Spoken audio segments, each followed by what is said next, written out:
Can தண்ணீர் குடிப்பதனால் வரும் ஆபத்துக்கள். இதுதான் வந்து கல்கி ஆன்லைன் நியூஸோட தலைப்புச் செய்தி.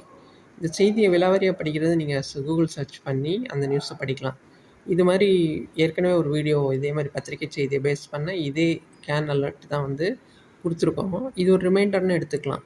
முக்கியமான விஷயம் என்னென்னா, அந்த கேனில் ஃபில் பண்ண தண்ணி வந்து வெயிலில் வைக்கப்பட்டிருந்துச்சுன்னா, அந்த கடைகள்லாம் வந்து இடம் பத்தாமல் வெளியில் தானே வச்சுருக்காங்க.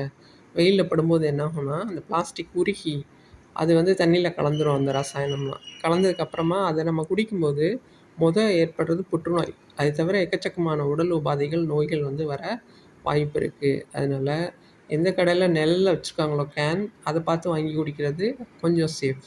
இன்னொன்று, இந்த கேன்களுக்கு வந்து காலாவதி தேதி நம்ம எதுவுமே அதில் வந்து மென்ஷன் பண்ணியிருக்காது. கேன் வந்து சும்மா ஜஸ்ட்டு பிராண்ட் நேம் மட்டும்தான் லேபிள் ஒட்டியிருப்பாங்களே ஒழிய உற்பத்தி தேதி, காலாவதி தேதி இருக்காது. காரணம் என்னென்னா, இப்போ நம்ம கேஸ் சிலிண்டருக்கெலாம் போட்டிருப்பாங்க இல்லையா, காலாவதி ஆகிற மந்த்தும் இயரும் மென்ஷன் பண்ணியிருப்பாங்க அதில். ஆனால் இந்த பிளாஸ்டிக் கேன் வந்து 30 to 50 முறை தான் வந்து யூஸ் பண்ணலாமா. அதுக்கப்புறம் அதை யூஸ் பண்ணக்கூடாது. அந்த கேனோட கலர் சேஞ்ச் ஆகும்போதே அது யூஸ் பண்ணக்கூடாதுங்கிறது ஒரு நமக்கு எச்சரிக்கை. ஆனால் நம்ம வந்து அதெல்லாம் பார்க்குறதில்ல.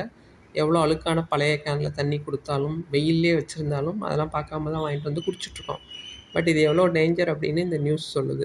அதனால் இனிமேல் நிழலில் உள்ள வெயில் படாத இடங்களில் தண்ணி வச்சுருந்தாங்கன்னா அந்த கடையில் வாங்கி தண்ணி குடிக்கிறது நல்லது. ரொம்ப அழுக்கான பழைய கேன்கள் வாங்காமல் இருக்கிறது ரொம்ப சிறப்பு. முடிஞ்ச அளவுக்கு நம்ம தவிர்க்க முடியாத லைஃப் ஸ்டைல் மாறிட்டோம் எல்லாமே. ஆனால் முடிஞ்ச அளவுக்கு அதுக்குள்ளே கொஞ்சம் பெட்டரான ஆப்ஷன் பார்த்து நம்ம செலக்ட் பண்ணி வாழ்க்கையை, ஆரோக்கியத்தை பாதுகாப்போம்.